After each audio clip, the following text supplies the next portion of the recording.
महाभारत के इस महान युद्ध में एक ऐसा योद्धा था जो सिर्फ 3 बाणों से पूरे युद्ध को एक पल में समाप्त कर सकता था।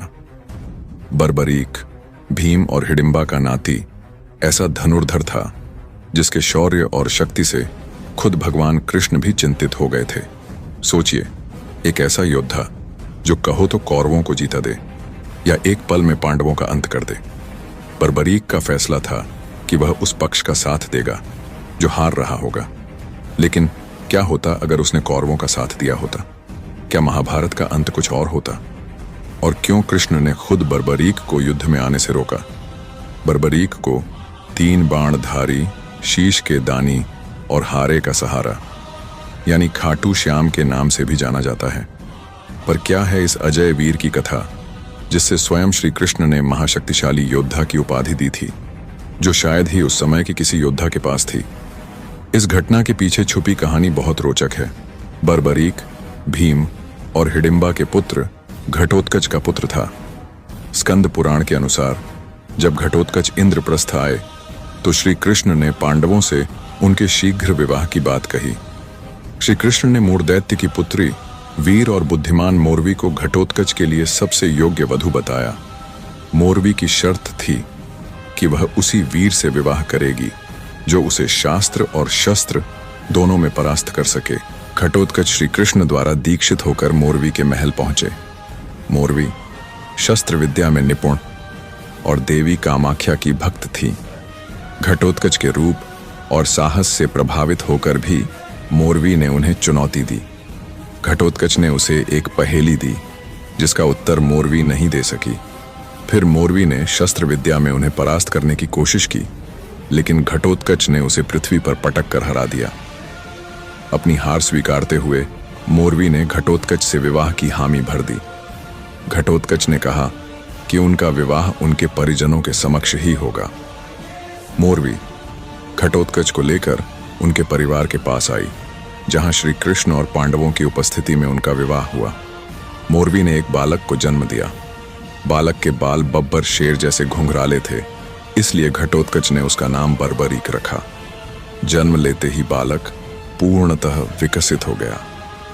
बर्बरीक में महाबली भीम के अंश के साथ साथ अपनी दादी हिडिंबा का मायावी अंश भी विद्यमान था, जिस कारण वह अत्यंत बलवान और बुद्धिमान था। कथाओं के अनुसार बर्बरीक बाल्यावस्था से ही जिज्ञासु था। अपने पुत्र के इस गुण को जानकर महाबली घटोत्कच उसे श्री कृष्ण के पास द्वारका ले आए। श्री कृष्ण ने बर्बरीक को आशीर्वाद दिया। बालक बर्बरीक ने श्री कृष्ण से पूछा, हे प्रभु, इस जीवन का सर्वोत्तम उपयोग क्या है? श्री कृष्ण बर्बरीक के इन विचारों से प्रसन्न हुए और कहा, हे पुत्र, तुम्हारा हृदय बहुत ही सुंदर है, इसलिए आज से तुम्हारा एक नाम सहृदय भी होगा।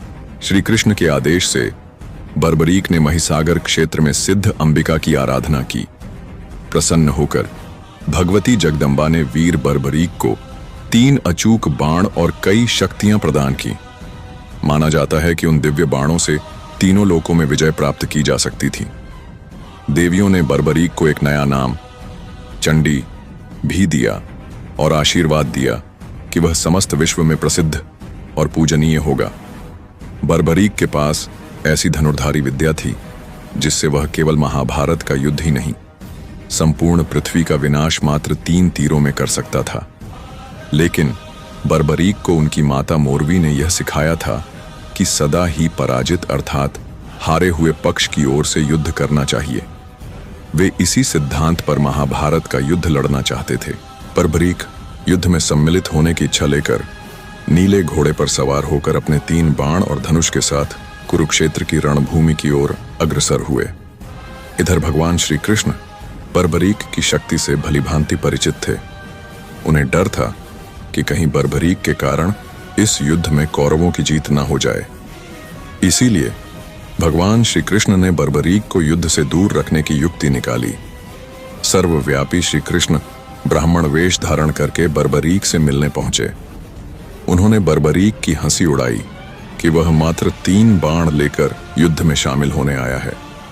ब्राह्मण रूपी कृष्ण की बातें सुनकर बर्बरीक ने कहा, मेरा एक बाण ही शत्रु सेना को परास्त करने के लिए पर्याप्त है। यदि मैंने सारे बाणों का प्रयोग किया तो तीनों लोकों में हाहाकार मच जाएगा। इस पर श्री कृष्ण ने उन्हें चुनौती दी और कहा, अगर तुम सर्वश्रेष्ठ धनुर्धर हो तो इस पीपल के पेड़ के सभी पत्तों में छेद करके दिखाओ। बर्बरीक ने चुनौती स्वीकारते हुए बाण पेड़ के पत्तों की ओर चलाया। तीर ने क्षण भर में पेड़ के सभी पत्तों को भेद दिया और श्री कृष्ण के पैर के पास चक्कर लगाने लगा, क्योंकि बर्बरीक की तीरंदाजी का पता लगाने के लिए भगवान कृष्ण ने चुपके से एक पत्ता अपने पैर के नीचे दबा लिया था। बर्बरीक की यह अद्भुत शक्ति देखकर श्री कृष्ण ने उनसे दान में उनका शीश मांगा। बर्बरीक अपने वचन के पक्के थे और उन्होंने बिना किसी हिचकिचाहट के अपना शीश काट दिया। काटने से पहले उन्होंने कृष्ण से अपने वास्तविक रूप के दर्शन की विनती की और युद्ध देखने की इच्छा प्रकट की। कृष्ण ने उनकी इच्छा पूरी की और उनका शीश पर्वत पर स्थापित कर दिया।